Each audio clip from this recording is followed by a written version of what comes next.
एक राजा के घर एक राजकुमार ने जन्म लिया। राजकुमार स्वभाव से ही कम बोलते थे।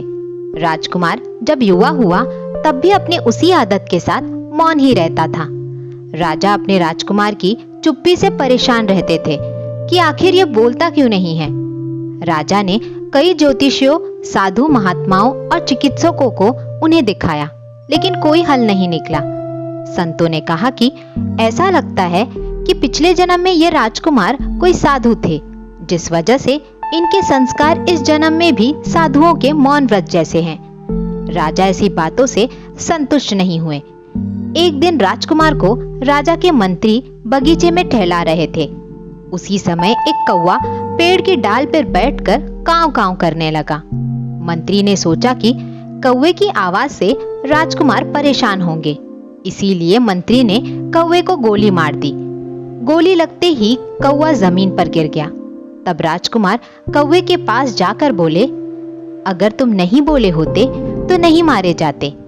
इतना सुनकर मंत्री बड़ा खुश हुआ कि राजकुमार आज बोले हैं और तत्काल ही राजा के पास ये खबर पहुंचा दी। राजा भी बहुत खुश हुआ और मंत्री को खूब ढेर सारा उपहार दिया। कई दिन बीत जाने के बाद भी राजकुमार चुप ही रहते थे। राजा को मंत्री की बात पे संदेह हो गया और गुस्सा कर राजा ने मंत्री को फांसी पे लटकाने का हुक्म दिया। इतना सुनकर मंत्री दौड़ते हुए राजकुमार के पास आया और कहा, उस दिन तो आप बोले थे, लेकिन अब नहीं बोलते हैं। मैं तो कुछ देर में राजा के हुक्म से फांसी पे लटका दिया जाऊंगा। मंत्री की बात सुनकर राजकुमार बोले, अगर तुम भी नहीं बोले होते तो आज तुम्हें भी फांसी का हुक्म नहीं दिया होता। बोलना ही बंधन है। इसीलिए दोस्तों, जब भी बोलो उचित और सत्य बोलो, अन्यथा मौन रहो।